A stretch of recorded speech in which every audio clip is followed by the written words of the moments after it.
What's up, guys? We are going live on Rockfin and also going live here on YouTube. Some big news of all of this stuff that we have to talk about. FTX was just hacked, but let's make sure we get this on Rockfin as well.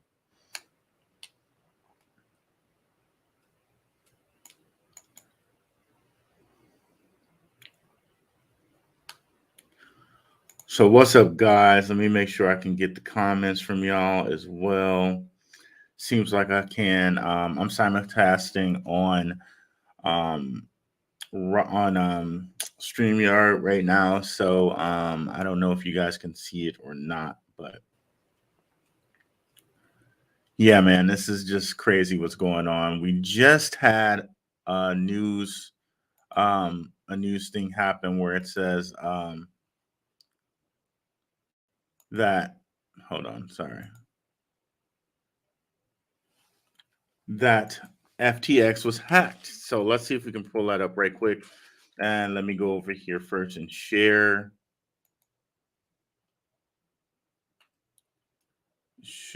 screen. Boom. So currently it just said FTX was hacked. Let's see if I can navigate that right quick. FTX hacked. It was something like 659 million. Now, I don't know about y'all, but who really thinks, and shout out to my guy, Crypto Gains, for pointing this out to me. Um, who really thinks that these dudes were actually hacked? Okay, I'm over here in Germany, so it's giving me some stuff in German. I might not be able to find it here. Okay, there we go. They're saying it here. Let me see if Reuters will give me. Okay, perfect. Hit by rogue transactions, analysts saw 600 million in outflows. Do you really believe that they were quote unquote hacked? I don't know, y'all. I really sounds extremely fishy that the moment they lock up transactions, they're hacked for over 600 million. Man, somebody's head really needs to roll for all of this. And shout out over here to King and Zay, gentlemen of crypto. I am very like honored and blessed to have a channel on their show or a show on their channel. Guys, definitely come over here and check out this show. Shocking FTX brothel costs investors billions. They had a couple of members of the crowd, the crypto warriors, as they're called over there, and gentlemen of crypto, come over. Such smart and intelligent people over here. Everyone needs to watch this video. Man, we're gonna go through a little clip here of King and Zay talking about this. And if you're not familiar with the gentleman of crypto, longest running show in crypto, definitely come check us out over there. I'm on a little mini hiatus until I get back from Germany. It's just been too difficult to do the show with the change of hours and all of that. But yeah, definitely come check these guys out. But anyways, we're gonna get to a part of the gentleman of crypto here coming up. But I find this so hard to believe. And I think we're gonna have a second part of this show on Rockfin because I gotta go off and I gotta go off in a way that might not be safe for YouTube over here. I shouldn't have said that in that way because they're gonna flag me. I want to go off in a way over there on Rockfin that's better for Rockfin and not as good for YouTube. Put it that way. How about that? Let's see here. If we got anybody in the crowd here, we got two. I should be able to see the comments. Can't see them just yet. Go ahead and make the comments if you want to, guys, over here. Um, so yeah, so recent events, they're hacked. Okay. Now, King and Zay were talking about this in this in this live stream that they had on Friday, that some people was just not going to accept that their funds were frozen, and they were going to make sure that they got certain people's funds out. I wonder, I wonder, where certain people just was like, hey, no, you're going to get my funds out of there. And there was such a big request to get certain people's funds out that maybe they got them out one way or another. If you see where I'm heading with that, okay? Okay. But the big thing for me is this guy, Sam Bankman Fried. It's so clear. And guys, definitely check out my video here on the Bankless interview he did with Eric Voorhees. It's so clear to me. I don't even know how to allege this. I'm just gonna come out and say it. It seems to me that Sam Bankman Fried is a front man. It does not seem to me in any shape, form, or fashion that this guy knows anything about, like, truly about crypto. It seems to me that this dude's a straight front man. And it's a story we keep getting over and over and over and over again. Okay. These front men, they make us believe these front men are in charge, but they're not. Okay. And we're going to continue on over on Rockfin with that conversation. Okay. This is a story as old as time. Okay. About these freaking front men. So, but let's give a start about how we could have known Bankman Fried was a front man. Okay. Now that video I just referenced here, definitely go check that out. Check out what I say on it here, and then go check it out on Bankless. All right. Um, Now let's check out. This is from 6 months ago. This is CoffeeZilla, cool YouTuber. He's going to break down a video in which Sam Bankman Fried's speaking to like some corporate dude, okay? And he basically says everything that's happening right now. That FTX is basically a box that he puts money in, and since everyone else says this box is worth something, that's why people put money in. Nothing about regulation, nothing about crypto, which just shows basically to me, this dude's a front man. Like all of these alleged tweets that we got from him about crypto laws, I don't think he wrote them. These alleged tweets that we just got from him saying, "Oh,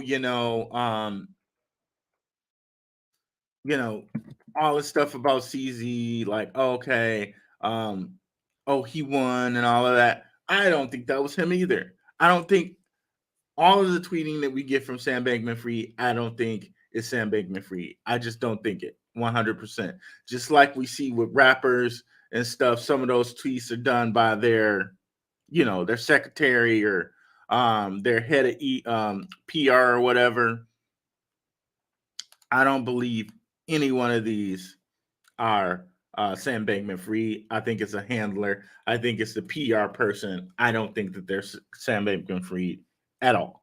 So, you know, allegedly, or, you know, I don't have anything other to back that up other than his speech. So I'm going to give you a couple different times that he spoke, and you hear nothing about crypto intelligence. You hear things that are like finance intelligent, um, and which backs up BitBoy's point that, hey, Sam Bankman-Fried is not a crypto guy; he's a finance guy. He seems to understand financial type premises, financial doctrine. He seems to understand that, but as far as crypto, no. So to me, he seems like a face. Now, and then we're going to get into the whole connection with Sam Bankman-Fried and Gary Gensler, who claims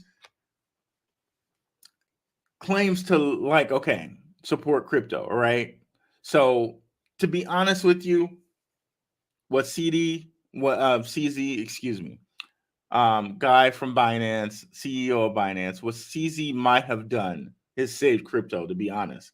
It's going to hurt right now, but he may have saved crypto. And when all the stuff comes out, I think somebody's head has to roll. And I really think it's Gary Gensler. I think he's going to have to just fall on the sword, so to speak. Um, and shout out to, again, King and Zay. They mentioned it in the live stream of theirs that I'm asking you guys to go watch. Let me see, where is it right here? Okay, so there's an article here, but before we get into this article, let's listen to Sam Bankman-Fried describe.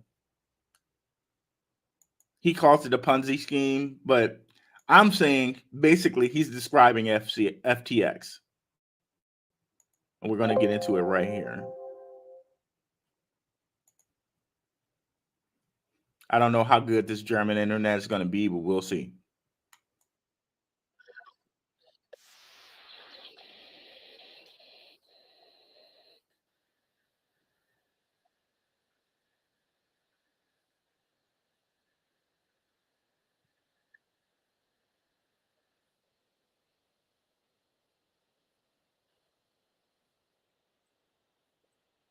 So basically, make a box and pretend it's going to change people's lives.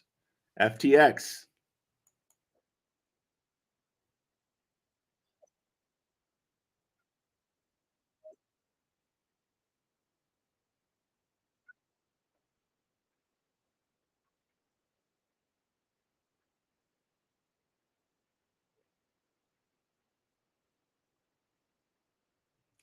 And to me too, this breaks down like how people may have explained it to him. So he's explaining it to you like it's been explained to him. And none of this frills about is crypto this or is crypto that or helping crypto or benefiting crypto. It's just a financial conversation. You build the box and you make people think that this box is going to do something cool. Moving on, just going back a little second. And then you sell tokens based on the value of the box.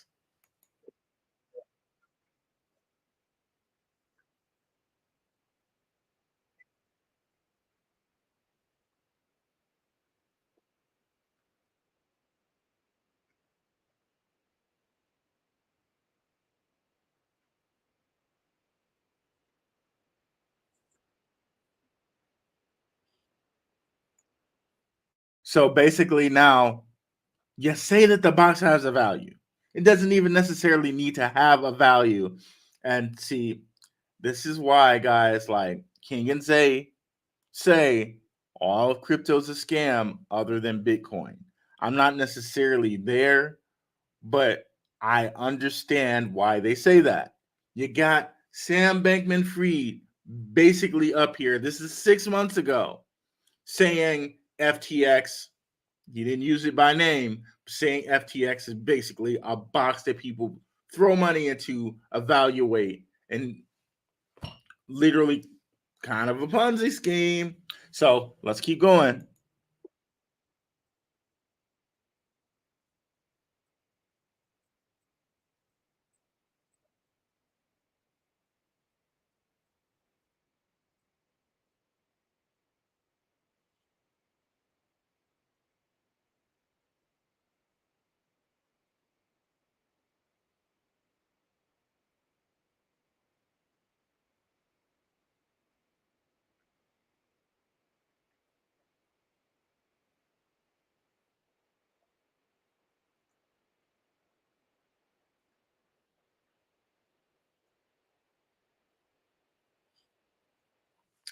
So he said, in the world that we're in, like, okay, normally something that would take $180 worth of effort for an engineer to create that, something that normally be worth $180, in their world's worth millions.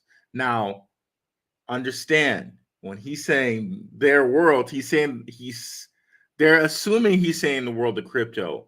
But I'm going to let you in on the fact that he's saying something completely different in my mind. He's saying in his world of people that he's connected with. So hold on to that nugget, and we're going to continue to listen to this. People are going to think it's crypto, but just hold on to that nugget.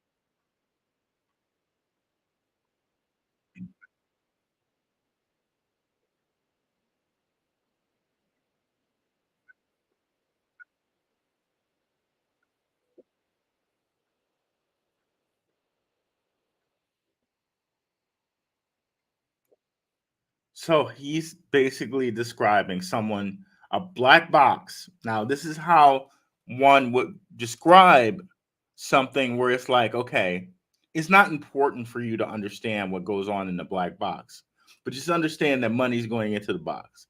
So really what I really think we're getting from him is what someone explained to him about what was going on, and he's relaying it to us even though he should not be relaying it to us in this manner.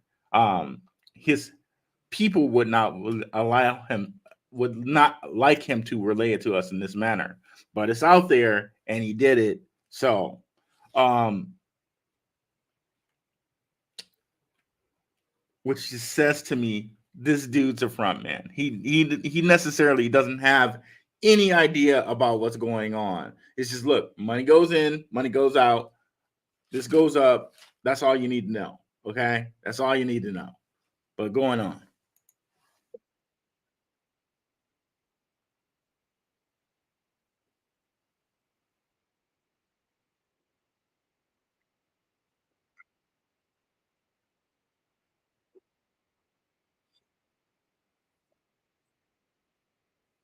now, CoffeeZilla is like not under like he did describe a Ponzi scheme, but you have to understand this is FTX. People like Tom Brady supposedly put their money in. People like Steph Curry supposedly put their money in. Like, and I think that whole thing, I think they're paid to say that they put money. This is my opinion. This is my opinion. I think they're paid to say, okay, look, we're going to give you X amount of money. We're going to use your name to say that you put money in this. Okay. We're going to do that, Tom Brady. I think the same thing with Steph Curry. Okay, we're going to use your name. We're going to give you blah blah blah money. You take a mil or two off the top or whatever. So you say you put 200 million into this. Is really our. It's really our. You say you put 200 million into this. We give you 210 million. You take the 10 and you put in 200 million of our money. I think like if I were to think that that worked in a way, I would think it works in that way. That's what I would think. I really do not believe that these athletes are going along like, okay, FTX, that looks like a very good thing. I understand crypto. I'm going to put my money in there. I think there's I think there's some backdoor deals going on there. So supposedly Tom Brady and Stephen Curry put their money into this, but I think it's more like a okay, we're going to use your name. We're going to pay you some money to say that you put money into this, but all of that money is really our money. Okay, so let's go on.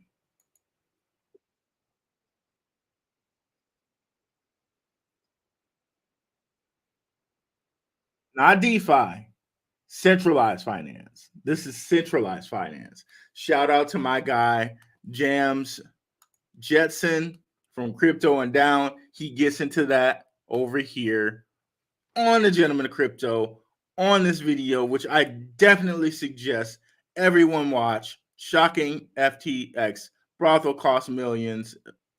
Cost investors billions. Gentlemen of crypto. Everyone needs to watch this video. So let's see where we're at, guys. What's up, Leonard? That's my guy. No audio? Are you serious? No audio all this time? Oh my god. No sound. Oh my god. Okay, hold on, guys. Let me see what's going on. Shite. Um, Let me see what's going on. 1 second. 1 second. Um, Settings, audio. It says I have audio. Okay, you can hear me. You just can't hear it on a clip. Okay. Let's see. 1 second here.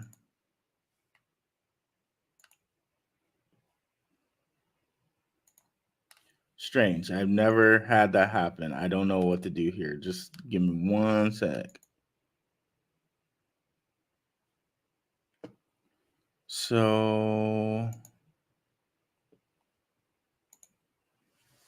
that's really weird. What's up, Casper Holstein? Let me think about how to get this done. What's up, Cryptologica? What's up, Generation Recon? I'm going to figure out how to play this clip. That usually never happens. Let me see here. Um, Settings here. Camera, audio.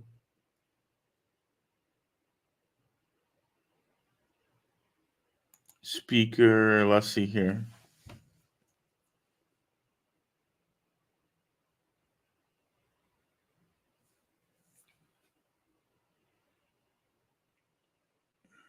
Maybe I need to change these type of. Okay, hold on a second. Let's test this right quick. So change that.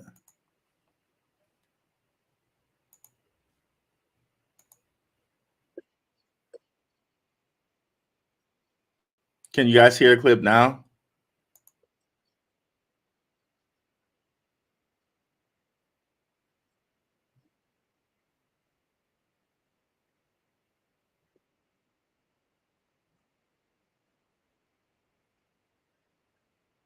Okay, hold on. Oh, that's sad. Here, let me see. Because it's gonna be important. We got to hear a lot of clips today. So let me see how I'm gonna do this. Very strange.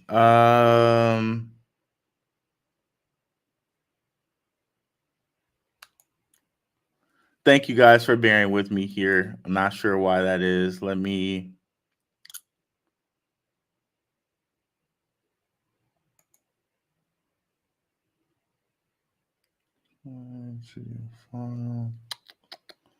Oh man, this is gonna be upsetting. Let's see. Okay, let's do it this way. Okay, I think this is it.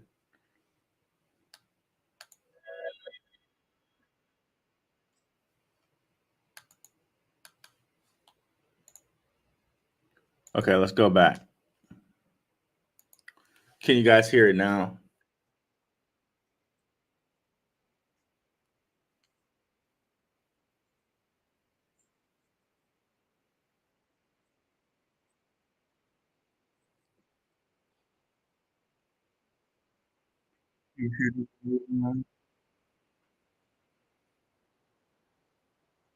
Computer volume all the way up. Damn, I don't know what's going on. Why I can't hear volume, and this might have something to do with me being in Germany or something like that. And I don't know because I've never had the present not work right. Let me remove it and try again.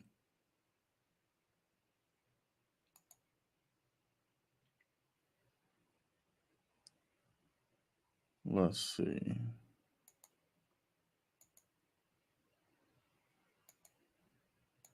Present. Stop screen.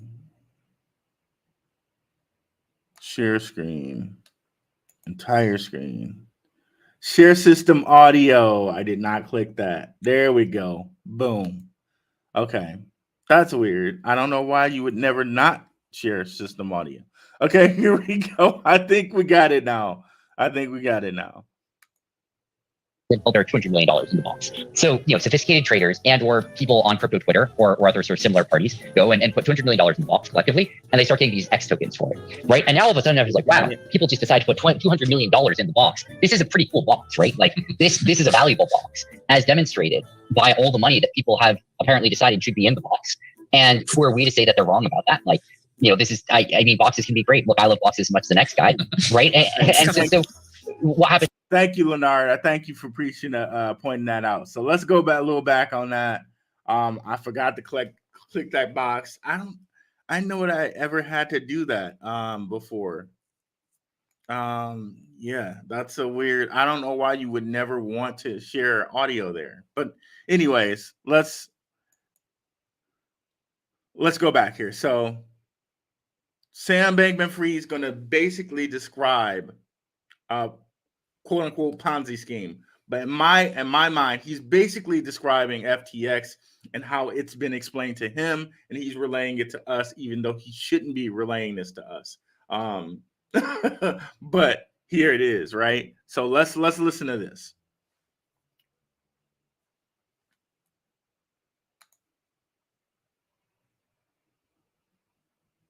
Yeah, we have a freaking lot to cover. It's so much. That's technically yield farming. That's not a Ponzi scheme. Now, on the other hand, the point of this video is that what this billionaire crypto CEO is about to describe, that is definitely a Ponzi scheme. So let's just check it out. I'm glad that he pointed out yield farming is not a Ponzi scheme, because if it was Meet Kevin be like, oh, crypto's the worst. Never should trust, trusted crypto and and go and like generalize all of crypto because he had a bad experience. So I'm glad CoffeeZilla said, okay, yield farming is not a scam, but the way he describes this is a scam. So let's listen to this. Rising amount of legitimacy for what farming could mean.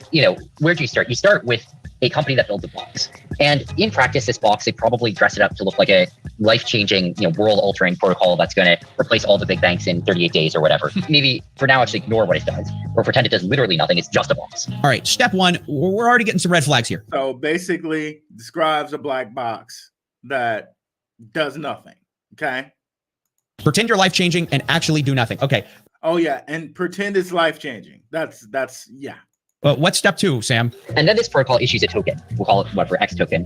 And X token promises that anything cool that happens because of this box is going to ultimately be usable by, governance vote of holders of the X tokens. They can vote on what to do with any proceeds or other cool things that happen from this box. And of course, so far we haven't exactly given a compelling reason for why there ever would be any proceeds from this box. But I don't know, maybe there will be. So that's sort of where you start. And now what happens? Well, X token has some market cap, right? It's probably not zero. Let's say it's, $20 million market cap. Okay. So token has value literally out of thin air. They say that you'll have the governance from this token. He's basically describing FTX, right? But understand, he's not really necessarily describing crypto. But again, and you guys heard this part, this is why I agree when King and Zay say, okay, maybe all crypto is a scam other than Bitcoin. I understand why they feel that way. I wouldn't necessarily go that far, but I understand. I completely see the logic in what they're talking about. In case in point, FTX, right? So let's go on. Step two, make a $20 million market cap from nothing. No big deal, guys. It's crypto. Now, the interviewer, this guy, Matt Levine, sort of picks up on the insanity of this. He's like this serious investment banker guy, you have to imagine. And he's like, look, no, it can't be worth nothing. You can't do this. And Sam Bankman-Fried's like, the hell, I can't. From first principles, it should be zero, but okay. Sure. Okay. I completely reasonable comment. That's not quite true, but when you describe it in this totally cynical way, it sounds like it should be zero, but go on. Describe it this way. You might think, for instance, that in 5 minutes with an internet connection, you could create such a box and such a token, and that it should reflect it should be worth like $180 or something market cap for like that, that effort that you put into it. In the world that we're in, if you do this, everyone's going to be like, whoa, Box token. Maybe it's cool. If you buy a Box token, that's going to appear on Twitter and it'll have a $20 million market cap. In the world that they're in. Now, understand, he's not necessarily saying crypto in my mind. And believe me, he had to have some connected people to have Tom Brady and Stephen Curry lend their names to it. But it's just like I said, I think it's more of a, okay, say that you're donating $200 million. We'll actually give you 210. You keep the 10 and we'll, that 200 million is our money. It will be donated there, but you got 10 million for just allowing us to use your name. I think that's how it went. And it really makes me question these whole Bored Ape Yacht Club things. I think they probably go somewhere in the same way these guys signed an NDA, not to say that it wasn't their money, you know what I mean? But they lend their name to it for the 10 million or whatever they get to lend their name to it and make it seem like, okay, they're investing whatever amount of money or they're investing whatever amount of money this way, but it's really not their money and they're just loaning their name to it for $10 million. I truly believe that's the way it works. Can't necessarily prove that, but I think so. All right, red flag 3. My man just said, maybe in your world, a box that does nothing can't be worth $20 million, but in my world, 20 million minimum. And this is sort of where things go. But also think about how that goes. So how they're using a Tom Brady's name and a Stephen Curry's name to give legitimacy to us to put our money into that box. So it's a more sophisticated thing than the front man, Sam Bankman-Fried, just saying what he's saying. There's other people behind him, which is why I truly, truly believe this dude's a front man that are behind him getting these whole Tom Brady, Stephen Curry things done, getting the Miami Heat stadium named after it. And we're going to get into that more later when we talk about how FTX is connected to Gary Gensler. Full Ponzi, full. We don't even try to hide it. Money goes up because more money goes in, and more money's going in because money goes up. So, X tokens being given out each day. All these like sophisticated firms are like, that's interesting. Like if the total amount of money in the box is $100 million, then it's going to yield $16 million this year in X tokens being given out for it. That's a 16% return. That's pretty good. We'll put a little bit more in, right? And maybe that happens until there are $200 million in the box. So, sophisticated traders and or people on crypto Twitter or other sort of similar parties go and put $200 million in the box collectively, and they start getting these X tokens for it, right? And now all of a sudden everyone's like, wow, people just decide to put $200 million in the box. This is a pretty cool box, right? Like this is a valuable box, as demonstrated by all the money that people have apparently. Now, he's just described a lot of scam crypto projects. Okay. He's just described it. Okay. A lot of people put money in the box. Crypto Twitter and a lot of other people decided that that's important. How certain scam coins will go out and get influencers to have private tokens or whatever, and lend their name to it and make it popular, and they dump on you. This is the same principle, yet scaled up to the point where they've had Tom Brady and Stephen Curry go lend their name to it. And what happened, right? Let's go on. Apparently decided should be in the box.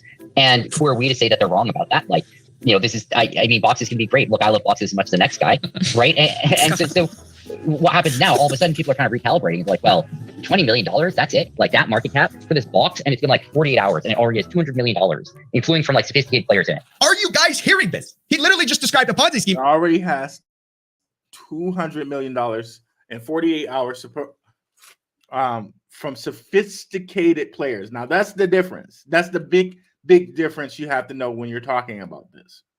All right. This is not ex crypto guy influencing Ponzi token or whatever. These are very, very sophisticated players coming, lending their money to this and making it into something bigger than what it is.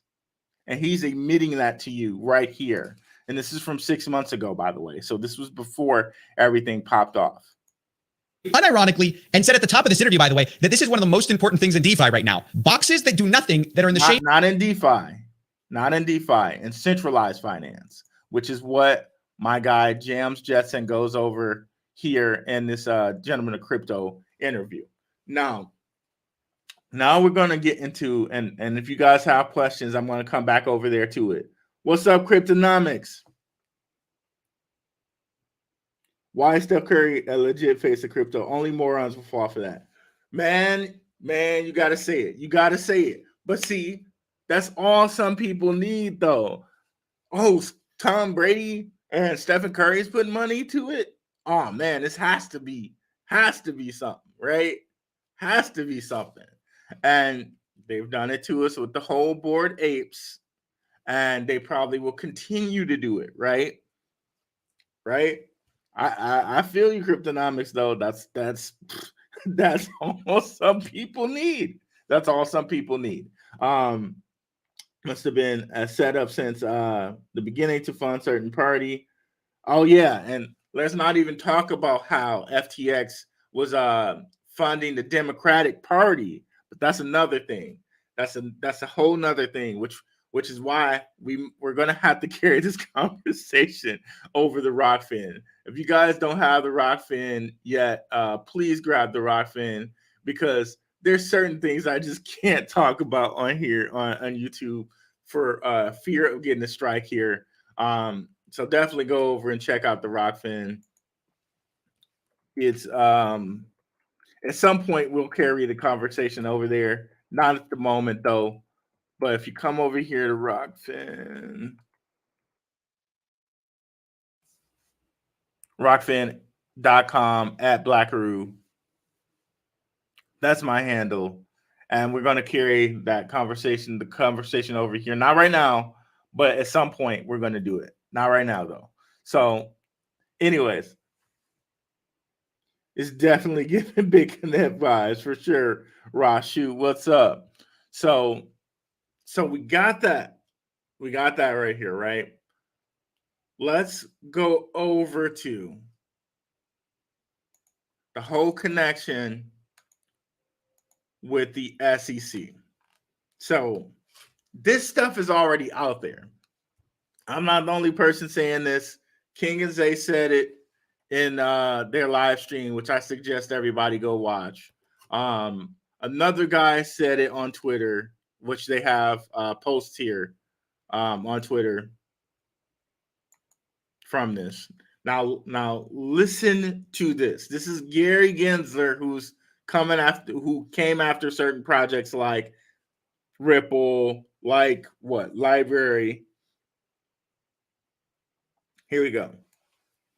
Interesting. Gary Gensler runs into the media while reports to my office allege he was helping Sam Bankman-Fried and FTX work on legal loopholes to obtain a regulatory monopoly. Okay. And it seems like he was, because remember the whole thing with Eric Voorhees, when this popped off, Sam Bankman-Fried allegedly made suggestions on how crypto should be regulated, which I don't think was him at all, but it came from his Twitter account. So whenever they want Sam to say something intelligent about crypto, it comes from his Twitter account. I wonder, right? Whenever he says something intelligent about crypto, it comes from his Twitter account. Okay, I'm just gonna leave that right there. So understand that as a background to what this person is saying here. That they were helping them find legal loopholes to obtain a regulatory monopoly. And it becomes even more sketchy when you understand this. Gary Gensler's boss at MIT, Glenn Ellison, is the father of co-CEO Carolyn Ellison of Alameda Research. Oh, and SBF also went to MIT. Oh, and they were also blanking each other. So Gary Gensler's boss's daughter is co-CEO of Alameda Research, which provides money to FTX, and they're both dudes. They both have MIT connections. Okay, nothing fishy about that at all, right? So basically, his boss at MIT's daughter was like the second person in charge of Alameda Research, which was providing Sam Bankman-Fried with its money for FTX. So it really makes sense when you say, oh, okay, you're helping them find legal loopholes so that you can control a regulatory monopoly on crypto. While he's going after certain things like Library and Ripple. Ripple now, kind of, I think they're straight because they got that World Economic Forum backing them, so they don't really have to worry about the SEC dogs coming after them anymore because they bent the knee and they're straight, in my opinion, right? But this is so damning. This is completely damning. So we mean to like now you're gonna have to say that you had no idea, okay, that your boss's daughter was a part of your former boss's daughter was a part of Alameda Research and FTX. Oh, by the way, they lived together, Carolyn Ellison and Sam Bankman-Fried, in that whole Bahamas condo where they quote unquote had a sex cult. So you're gonna mean to tell me that you had no knowledge of these two being together, Gary Gensler? Again, and this guy says, looking like a setup to crack down on crypto and control the system. Sounds about right to me. It's worth noting the ties between FTX and SEC go beyond in-person meetings. The general counsel of FTX US had served as lead counsel to Chairman Gensler at the, I'm not sure what that is, CFTC. So had the same counsel. By all accounts, he is a stand-up and excellent attorney. The point is that the SEC was pretty close.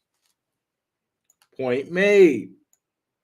And crypto Twitter is talking about this. They're talking about it.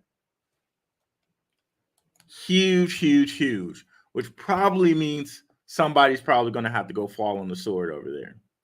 But here we go with Sam Bankman-Fried being very basically BSing in front of lawmakers.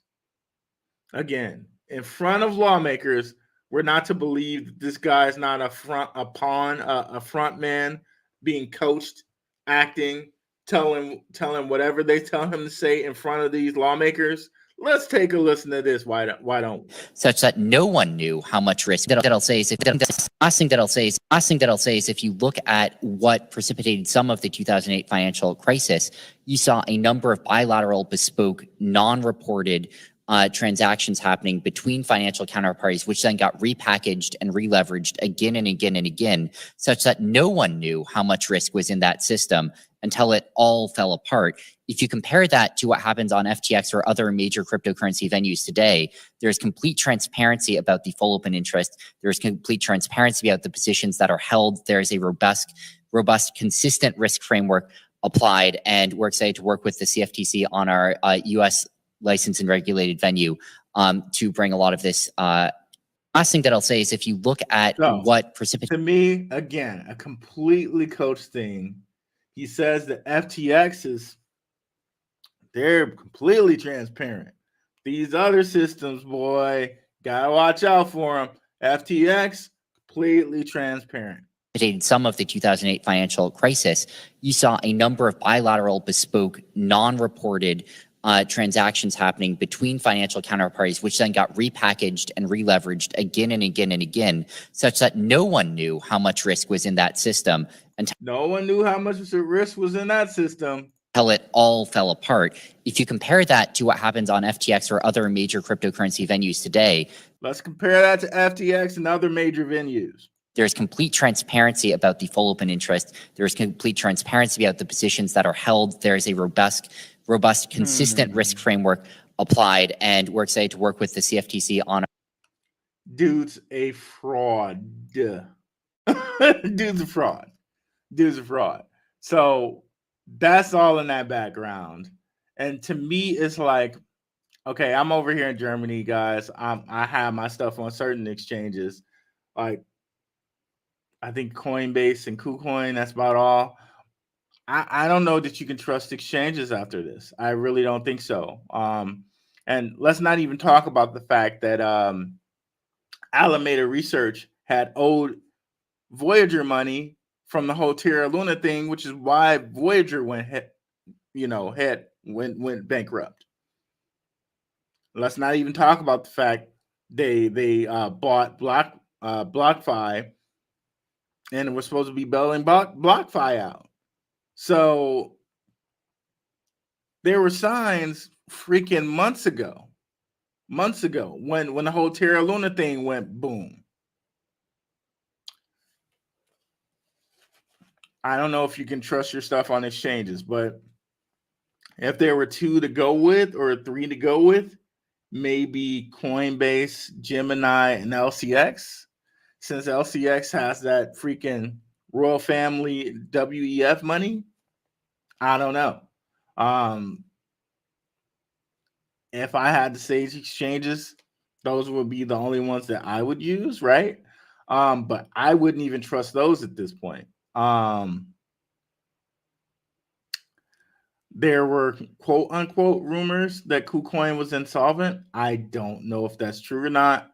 I got quite a bit of my portfolio over in KuCoin, but as soon as I get to the States, I think I might have to take it out of there and put it on cold storage. I don't know. What do you guys think? Let's get some of the comments going. What's up, Brock N? Oh, we're kind of behind on a few. What's up, Ron B?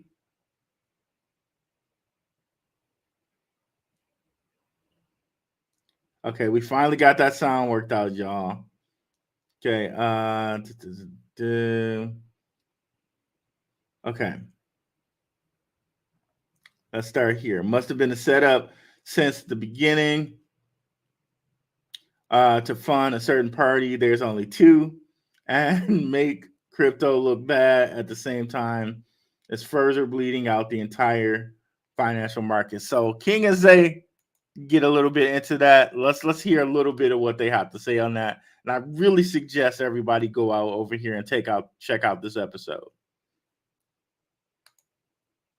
And again, I have a show on their channel. Very, very blessed and very, very happy to have a show on their channel. But King's going to go into it a little bit here. Those exact words. Look at some of the chats before we do really quick. Reno Gamble said FTX was and is a Trojan horse for U.S. regulators. It has to be too close of a relationship. I actually agree with that. I think it was a Trojan horse in the form of they sent them out with the hope that they actually will win. Like with a semi hope of like, hey, if FTX wins, we control FTX, boom, we control the market. FTX loses, so what? We'll regulate the market. We'll control the market. But either way it goes. From here on, nothing goes down unless I'm involved.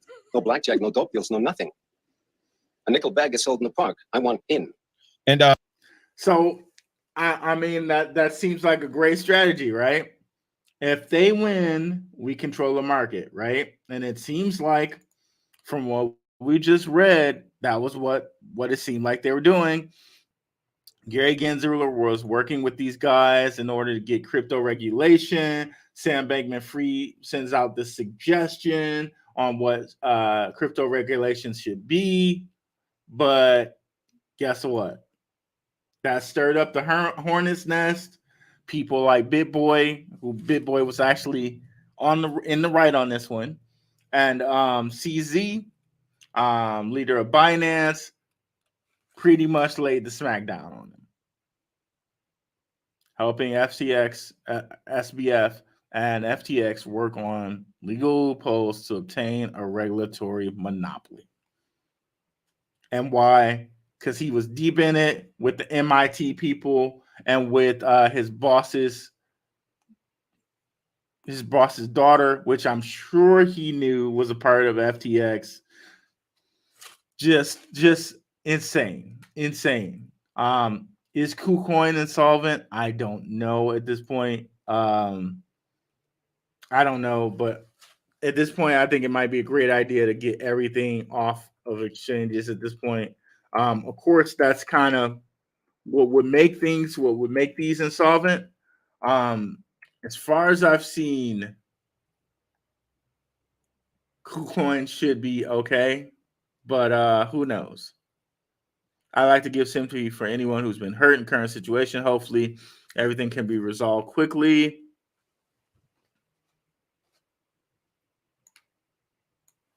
Protecting user funds top priority. Will release Merkle tree proof of reserves in about 1 month. Why 1 month? Why not right now? But I guess right? Work closely with auditing institutions to ensure the accuracy and truthfulness of the numbers and the information we provide our users. So, okay, so it seems like he's saying that we're going, in a month, we're going to give it to you. We're going to give you a proof of reserves, which CZ, I think CZ of Binance kind of led the way on this. He gave a proof of reserves, like, okay, we got this many Bitcoin in this wallet. All of this is safe. So if exchanges don't do this moving forward, they're probably going to have money flow out of them into the exchanges to do this. So yeah, I don't know. At this point, I should probably have a cold storage wallet that I like sponsor or have an affiliate link for, but I don't.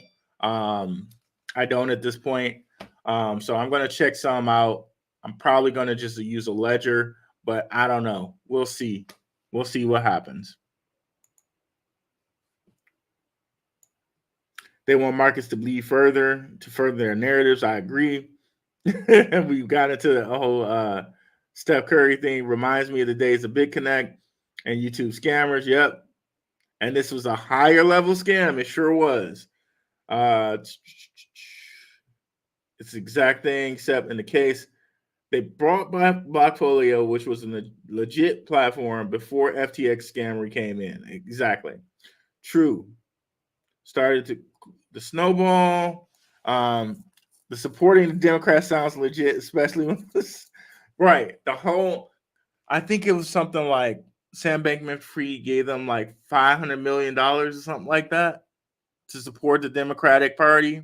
Let me not even get started on the Democratic Party. And I have serious problems with the Democratic Party and BLM. And like Black Lives do matter, but I truly believe that group exists. I should probably say this on Rockfan, but I'm just gonna say it right here, right quick.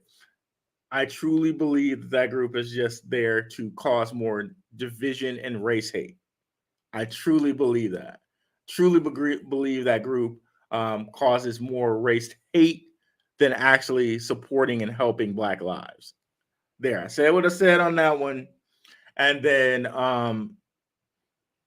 there was actual documentation with that group that their money after a while would default back to the Democratic Party. So we got Black people giving their hard-earned money to them, which would be just defaulted back to the Democratic Party. Don't even get me started on that group. We'll have to have a bigger conversation on that group over on Rockfin.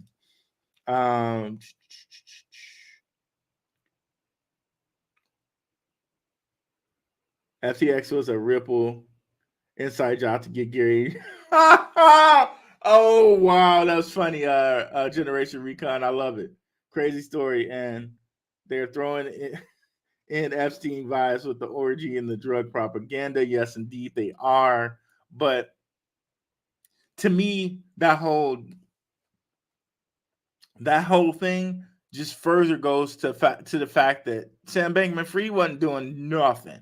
Like, they say he was playing like League of Legends during a meeting. He wasn't. He's just the face. He had nothing to do with any of that. There were other people behind that, and allegedly, in my mind, I think there were other people behind the scenes pulling the strings, and literally all he did was be the face of it. Okay. And let's not even get into the fact, shout out to Crypto and Down, shout out to Gentlemen of Crypto, how connected Sam Bankman-Fried's family is. Let's not even get into that fact. Let's see here. So if they had all these players, why did it fail? They did it on purpose. Why did it fail? I think it was like King just mentioned. Like, okay, if it succeeds, great. We have the leading crypto exchange in America. We control all the laws. If it doesn't, great. We point at them as like, okay, this one failed. We got to regulate you now. It's like a win. It was a win-win for them.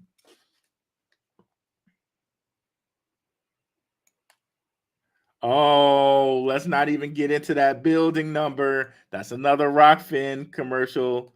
Building Siete over here. If we're talking about the World Trade Center here, building Siete, that would have to be on a Rockfin.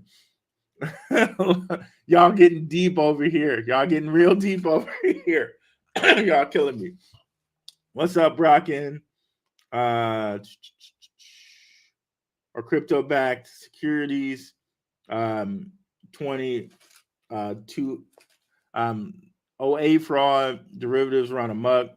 Derivatives, like the whole stock market, really, if you want to get into it, is derivatives. So they talk all this stuff about crypto, but the stock market, really, it's just as fake, to be honest. It's just as fake.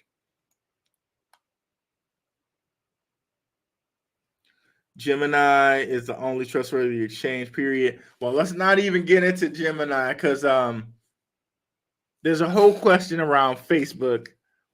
Who actually created Facebook? So the Winklevoss twins, again, they seem like frontmen, again, more frontmen, because there's a very much a question about whoever created Facebook. And that's another question. That's another conversation for Rockfin, because there's some questions there. I'll just leave it like that. There's some questions about whoever created Facebook. And I know there's a story about Mark Zuckerberg and the Winklevoss twins, but there's a deeper story. And I'll just leave it at that. So, what's up, stranger? I got into KuCoin. They're saying that they're going to show proof of funds in a month. It's very worrisome on whether or not, you should keep your money there for that month. When I get back to the States, I'm probably going to pull my money off of most exchanges and put it on cold storage. Personally, that's what I may do.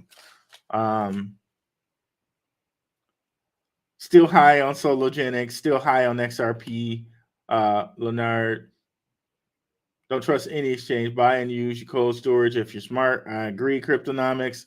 I'm going to have to move mine at this point. Most of my money at this point is on KuCoin and Coinbase. So, but I'm still debating. I'm still pretty much probably going to move it.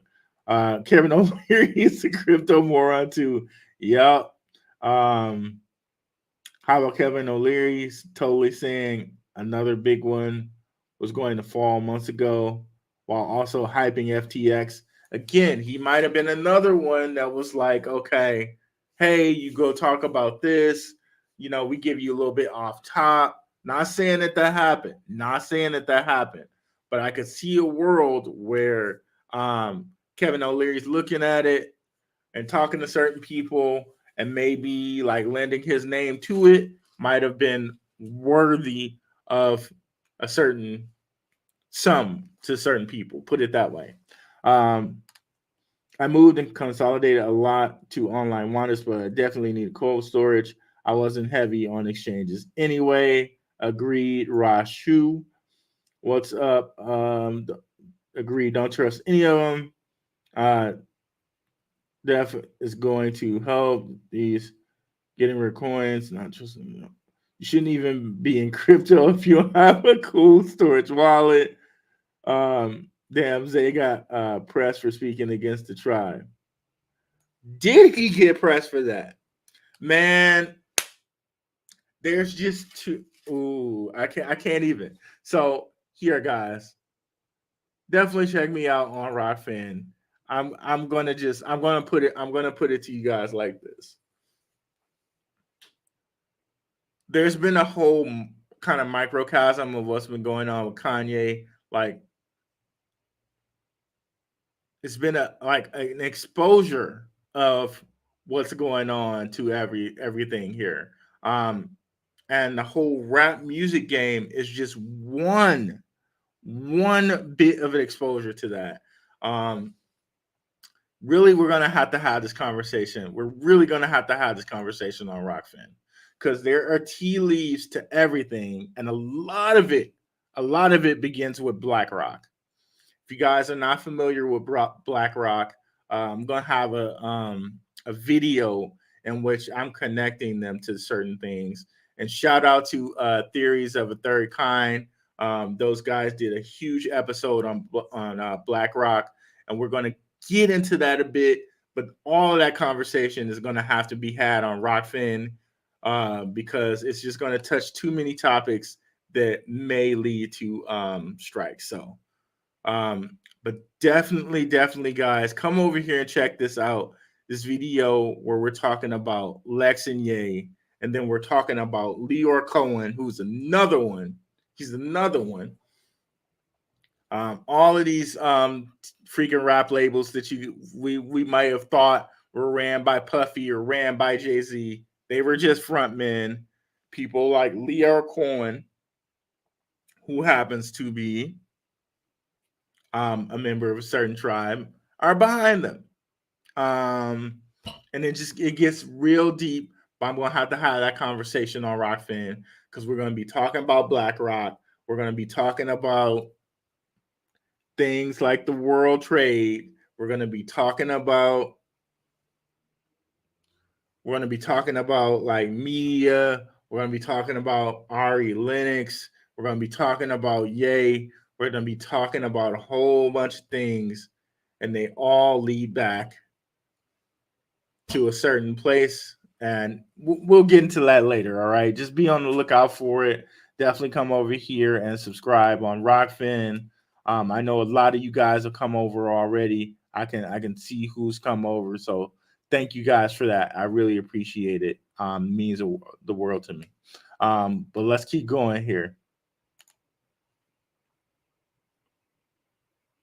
Coin equals trash. I can't believe they came after my guy Zay. He didn't even say much. And they came after him. Oh wow. I gotta do some research on that. I don't trust any of them. What's up, Ron B? Glad you stayed around. You shouldn't trust any exchange in crypto. Why? Crypto was made for you to be the responsible party, not the exchanges. Agreed. Cryptonomics. RSR looks comfortable with asset reserves. Not an exchange though. Ledger equals trash. Hey, yo, what's up? Strictly Sports. Agree. SBF is a Fed. Yes. Convince me otherwise. I don't even think he's that. I think SBF is just a freaking fraud. I mean, he's just a front man. And this is a lot of how they do things. They go get their sons and their daughters, and they prop up the son and the daughter as a front man. I wouldn't be surprised if certain of these like people like Zuck is somehow, related to someone who's related to someone who's related to someone, right? It's like Leor Cohen. He said himself on the Breakfast Club interview that he worked at the Bank of Israel. All right. He was a central banker from the Bank of Israel, and then all of a sudden became Run DMC's manager through his mother, which begs the case, who was his mother that she was able to make him manager of Run DMC? Who was his mother that she was able to do that? But of course, he was working at the Central Bank of Israel, so that shows you how connected that guy is, right? Sam Bankman-Fried again. Shout out to Crypto and Down. His father helped with, was really connected with tax law in the U.S. So I'm thinking Sam Bankman-Fried's just a face, just a face. He's not running nothing. He's just a face. I don't even think he's a Fed. I think he's just, okay, Daddy wants me to do this. I can make it sound good, and they're gonna take care of me. That's it. Bill M is the people's Fed run agency. Everyone knows this. Thank you, Cryptonomics. Yes, it is. Yes, it is. It's such. Ooh, let me not. We're gonna keep that for Rockfin. I don't want to. Ooh, we. Well, maybe not everyone, but the grassroots know. What's up, Relaxing Serenity Sounds?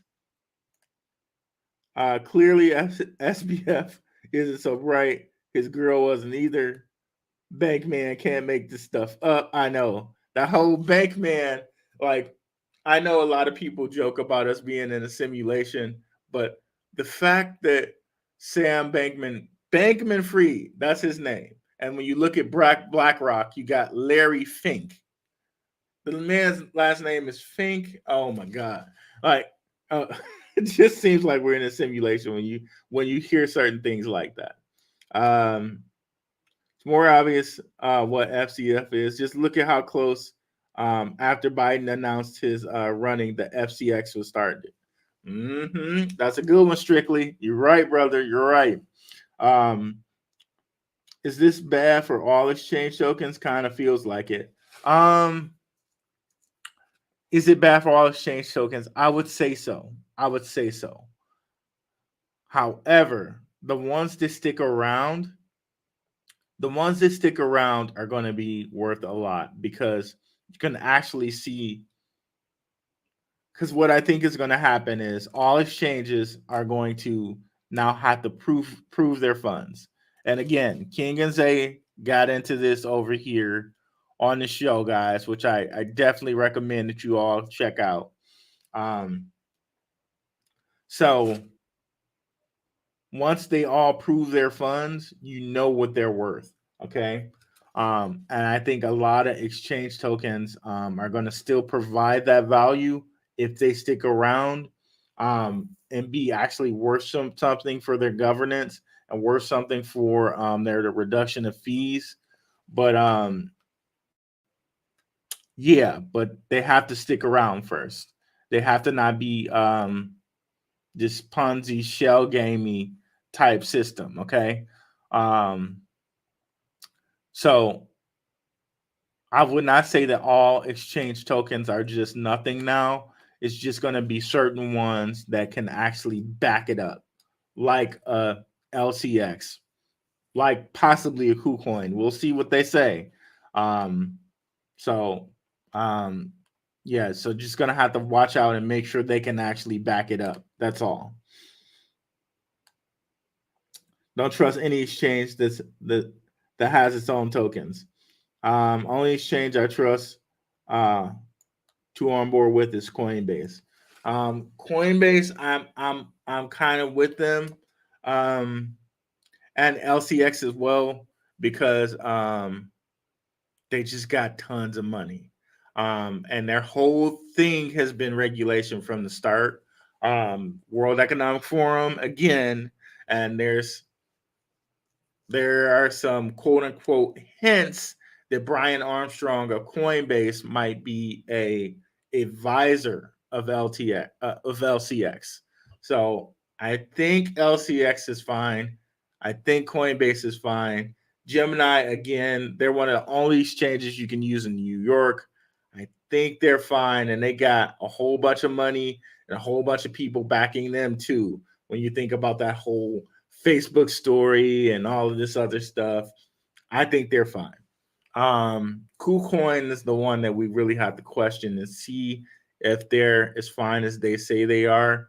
I would like to think so, but they're another one of those exchanges that offer a lot of staking and this, that, and the other thing. So we'll have to see. We'll have to see. But I don't think KuCoin was involved with Terra Luna or FTX. I'm not sure that they were involved with them. If anybody has any other information on that, if KuCoin was if they had some investments from FTX, or if they had some investments from Terra Luna, it'd be good to know now so we can spread that out to the rest of the people. Let's see here. Yeah, but all this proof of funds don't mean if they can't show proof of liabilities. Very good point. Strictly, very good point. Winklevoss said they created FB. They lost the lawsuit to Zuck, took the money and walked away. Yeah, Cryptonomics. There's another story behind that, but I cannot mention that junk on here. Please check out my Rockfin. There's some federal agency stories with that. I'm just gonna leave it there. Check out the Rockfin. That story that we've been led to believe with FB, Winklevoss, and Zuck. There's just another story behind it. We will leave it like that. We'll leave it like that. There's additional info. Yeah, Coinbase solid. Coinbase, bro. You like living on the edge. Yeah, Coinbase. Well, Coinbase, with that whole thing with the NFTs, they lost a whole bunch of money launching that NFT platform. But there's a reason they launched that NFT platform. The World Economic Forum wants to roll out the metaverse. And in order to roll out the metaverse, we're going to need NFTs, because NFTs are going to be like your avatar, your identity that the state knows about, or whatever, the federal government knows about. This is my opinion. This is my opinion, by the way. So now that we see Solana, Ethereum, and Polygon with these phones, the next thing is that these phones are now in our hand. They're connected to our NFT and our NFT identity. And I think it's just a precursor to getting us all in the metaverse, all with these avatar identities, all with a higher level of control on us in the metaverse, because we can be monitored there. They can gather even thoroughly more data on our likes and dislikes. That's my opinion on it. So the reason why Coinbase is launching these type of NFT things is because this is what the World Economic Forum wants. Reason why Facebook is launching these metaverse things, this is what the World Economic Forum wants. And what they want is to get us in on our phones, which are trackable too, right? With Apple and all this stuff, on our phones, so we're trackable, traceable, and we now have this metaverse identity tied to the metaverse with via these NFTs. And it goes even further into the you'll own nothing and be happy, the Klaus Schwab says. Okay, so now you own this NFT, these NFT shoes or these NFT clothes, and technically you're owning nothing and being happy if you're in the metaverse owning these NFTs that aren't actual clothes, that aren't actual this, but they're given a value because they are given a value, just like FTX was given a value. The quote unquote box that Sam says, right? Just like Bored Ape Yacht Club NFTs that are supposedly owned by Shaq, owned by Stephen Curry, owned by Tom Brady, right? Same story, same playbook, are given a value, right? Oh man, we gotta have some rock fan conversations on here. I can't. I'm living on the edge over here with the speech myself. um,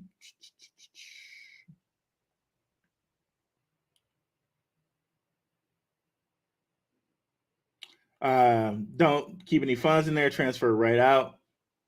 How else can you onboard fiat? If anybody, yeah. So there is a question about how you onboard fiat. This is a question, strictly sports, that privacy coins deal with all the time.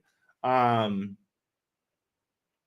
Generally, a lot of them use the not Coinbase, but different coin exchanges like MXC, Coin Exec, different or KuCoin, different type of exchanges where you don't necessarily have the KYC with, but you can put a certain like low amount of money in it and transfer it then to the privacy coin and then put it on whatever type of device you want. There are agencies or there are different people who set up agencies just to kind of ghost send your money into privacy coins. I don't do that. I know they exist, but yeah, that's kind of how you do it. You use a KYC. Um, you use an exchange that is a truly decentralized exchange where you don't necessarily have the KYC. You onboard that way. You put it into a privacy coin, and that's how some people get it done. But then there's a question of, okay, then what phone did you use to do that? Okay, now your phone can necessarily, you can be tracked by the phone. At some point, maybe there becomes a still trackable place before the onboarding that you're still able to be traced with. Um, I'm not a person who does um, the privacy to that level, but those people are out there. They exist. One guy I listen to a lot, I think his name is Privacy X on YouTube. Supposedly, he has a whole service where he makes people ghost with their money. So you might want to, if anybody's interested in that, I might want to check him out. Privacy X. His channel's pretty cool. I watch it a lot. Um, if anyone has BlockFi card, they now have cut them off. Wow. Sinbase is total trash, in my opinion. Total trash, my boy. Coinbase is the least trusted to me. Kraken has integrity, my boys. What's up, Worth? Hertzel. Cryptonomics, what do you use to onboard fiat? People say that Coinbase is solid. Are the late coiners? If it was around 2016, 2017, before the first Bitcoin pump, Coinbase was hella thieves. On Juno, there's great for fiat on ramp. As strictly sports, he uses so Cryptonomics uses Gemini. For me, buying stables to transfer out, I don't know if it's trash. Are you on Odyssey? I keep trying to get myself on Odyssey, but it doesn't convert my channel over. I haven't really put any extra time into it yet, but let me go see right now. It said it's converting my channel. That would take a week, and that was like 3 weeks ago. So I'm gonna have to put some more time into it and get in contact with the agent or whatever and get that done. But it still says, "Oh, wait till your videos are synced." So I don't know.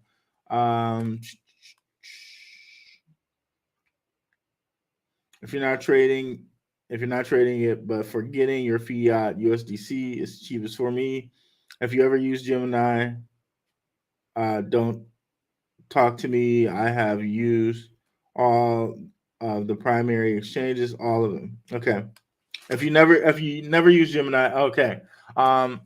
I used Gemini before. I think Gemini or Coinbase, I think they're both really kind of answering to the same master. If you, in my opinion, I think the same people who kind of have control of the Coinbase and Gemini are kind of the same type of people. You know, if if that makes any sense. Um, but I know what you're talking about, Cryptonomics. Back in that day, Coinbase was really kind of shadowy. They didn't have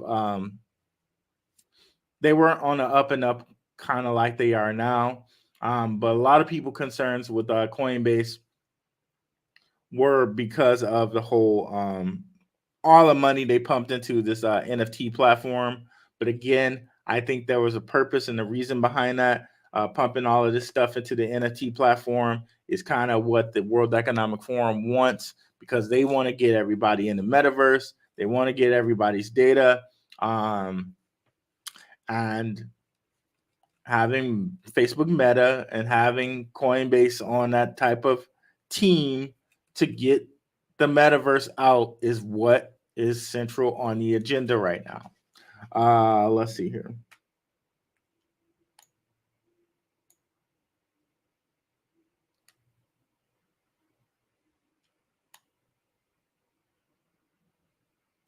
Am I about to get canceled? I hope not, man. I hope not. Pattern recognition is anti. I can say a lot about Gemini too. Everyone has their own opinions. Yeah, guys, there's no like I don't think there's a one or the other, like Coinbase or Gemini. They both have their things, but honestly, ultimately, I think they're run by the same master. To be honest.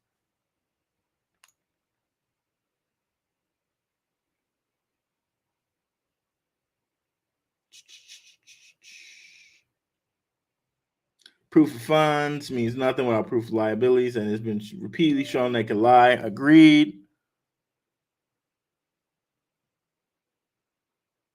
Okay, I keep going here. What utility is an exchange coin bringing? So a lot of exchange coins give the utility of, okay, you have cheaper fees by using our coin. Another one is just kind of like you're almost like an investor in that ecosystem, um, more or less. So that's kind of what they bring. Just like Polkadot has now like announced that their coin is like not security but software. Um, like it's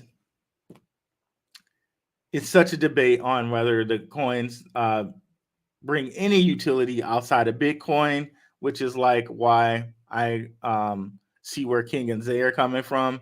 You just have to use your own discretion there.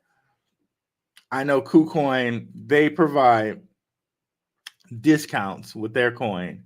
Um, really, that's what they provide. But this is another thing where it's like how they're moving into like having NFTs being fractionalized ownership. Really, what that is going to be is that they're getting liquidity from all of us normies instead of having it come from an angel investor. So so that's something we're just gonna really have to be vigilant about and watching out for, and seeing if we're just giving them our liquidity or if we're actually getting something back. Um, so that's just gonna be, we're just gonna have to be vigilant on that, really vigilant on that. Um, I've had exchanges take my crypto. I've had exchanges deny the buy of crypto. I've had exchanges do all kinds of BS. Jim just the only one that has the smoothest efficiencies now. Okay, I got you. To be clear, I don't keep any crypto on exchanges, but people need to use them to onboard. Okay, yeah. I see you guys having a deeper conversation about Gemini and Coinbase, but ultimately, I really do think they have the same master. Um, and I ultimately think they have the same master, and that same master might be in my mind the World Economic Forum, but uh, I don't think at this point still like you like I think you both agree. Um, I would say not to have it on exchanges at all. But right now, my I don't have I don't I'm out here over here in Germany, so I can't get full access to certain things. But I'm planning on taking mine off as soon as I can and putting it on a cold storage wallet. Let's see here. To be clear, I agree. Changes that provide staking, can't trust them. But KuCoin has been cooperative and withdrawals and deposits. Yep, but now you got to really question the ones that are providing staking like KuCoin is. And I know Coinbase gives you certain APIs just for holding certain coins. We just have to be very vigilant on that stuff moving forward. Very vigilant. NFTs are 100% metaverse fueled, no doubt. You can't make this shit up. This stuff up under FTX listed assets. They hold 7 million of a token called Trump Loose, and it's on chain. That's hilarious. That's freaking hilarious. The exchange that takes the stakes is no different than BitConnect setup, especially if there's a lock-in period. Red flag. They realize that now people will be locking up their own. Okay. Yep. And that's what KuCoin does have, like a soft staking and a lockup period. Seems like I'm coming after KuCoin, but I'm not. We'll see what they say in a month here. But to be safe, you might want to get your stuff out of any exchanges. And this is not for you educated people who are kind of on that. This is just for anybody who might be listening. You might want to get a cold storage wallet and get your stuff off of crypto. There are tons of different tutorials about doing that. I'll try to get one once I get back in the States and do a little tutorial for you guys. Let me know if there are any cold storage wallets you guys recommend over here. For anybody who's in the chat, yeah, let me know if there's any cold storage wallets you guys recommend, and I'll go check it out.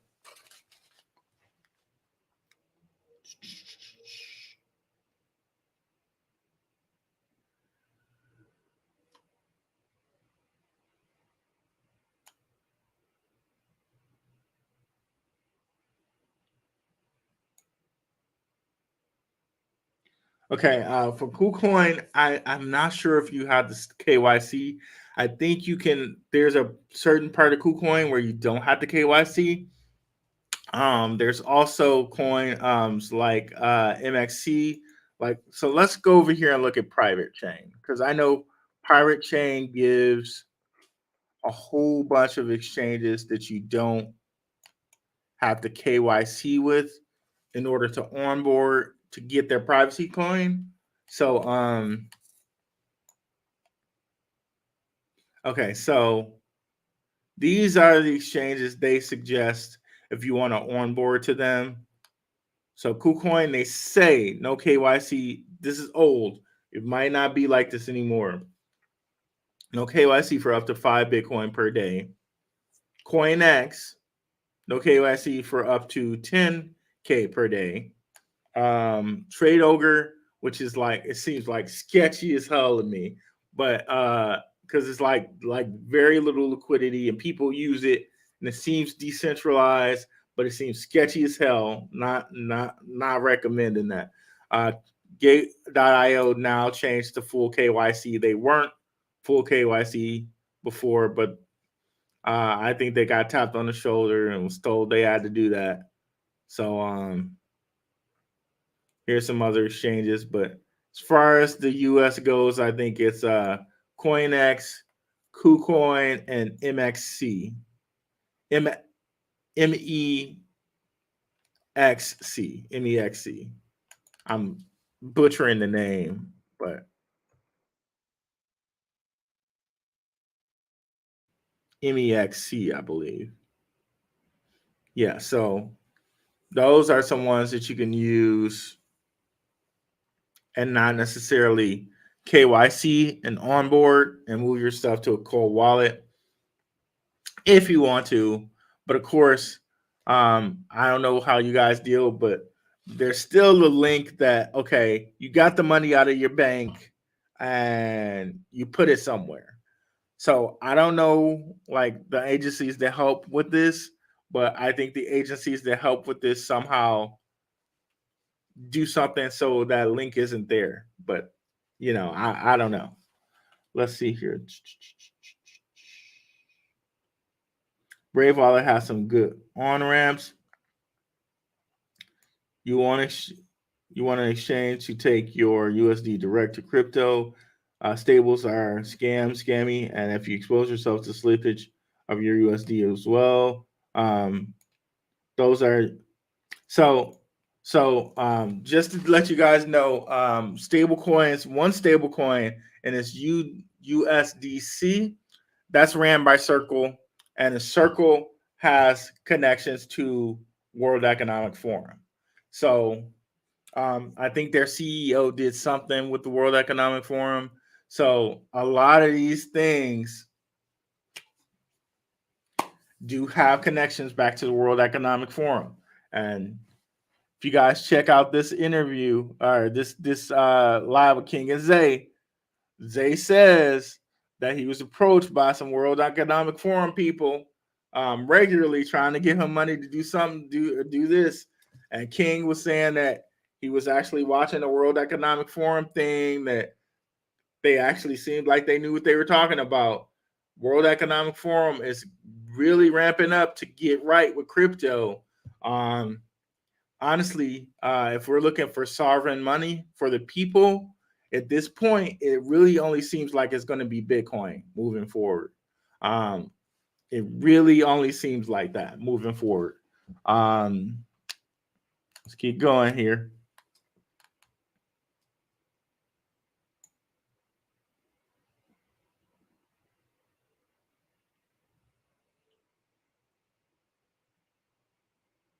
Okay, so cool.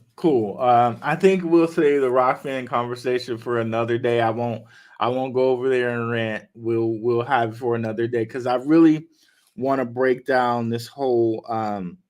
There's connections with BlackRock to the World Economic Forum. There's connections with a lot of different people, like a Sam Bankman-Fried, to a certain tribe.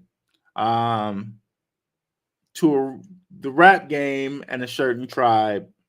There's a lot of connections, even to building 7 and certain building Siete. I'm gonna break that down probably tomorrow and have a Rockfin episode on it. So definitely come over there. We're gonna break down a whole bunch of stuff about all of these frontmen, because these frontmen they're really making me sick, to be honest with you.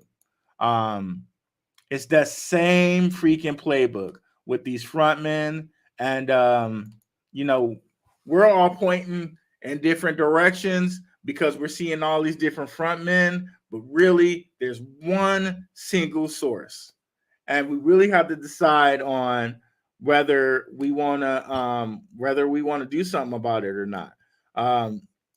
Tell you the truth, guys. I was over here talking to some of these German people, some of my colleagues, and they were really shocked that America, me and one of my colleagues from America were telling them, "Hey, America's not like you really think it is." They were really shocked to hear about that, and they were just like, "Oh, well, you protest." But we're to the point right now where like society's so dumbed down that people won't protest. It's just how it is. But you know what? We'll get into some of this stuff on Rockfin. I'm not trying to get a strike over here. Definitely go over to the Rockfin channel, guys, if you haven't already. And Yeah, definitely go over to the Rockfin if you haven't already, and we'll get into some of these front men and exposing like who happens just to be the group in charge, and they just happen to be. But they ran the same playbook. They ran it on Kanye. They ran it on Michael Jackson. They ran it on Damon Dash. They ran it on a whole bunch of different people, and these people get ostracized because they're the ones who are controlling stuff. But we'll get into it on Rockfin tomorrow. Thank you guys, especially you guys who made it out all the way to the end. Really appreciate it. And stranger, just remind me about that coin. We'll go over it another time, okay? Brother getting tired over here. I'm on a whole different time zone. It's like 11:30 p.m. over here. But if I was in Arizona, it would be 3:30 p.m. I'm all mixed up. But thank you guys for coming out. Let me know if there's anything you want to see on the channel in the comments. And we'll continue to have a deeper conversation on Rockfin. So if you can go over there, sign up, and get the notifications, we'll have a deeper conversation on Rockfin. Oh, okay, yeah. Why am I in Germany? For my day job. My day job. We got a sister company in Germany, so I'm over here on the company dime. So yeah, just for the day job, I'm over here in Germany. Real cool because I ain't paying for nothing. The company, I'm on the company dime over here, getting to see a new country. That's cool. But yeah, guys, yeah, we'll continue this conversation tomorrow. Thank you guys so much. It'll probably be on Rockfin. Thank you guys for making it out. Have a good one. Peace.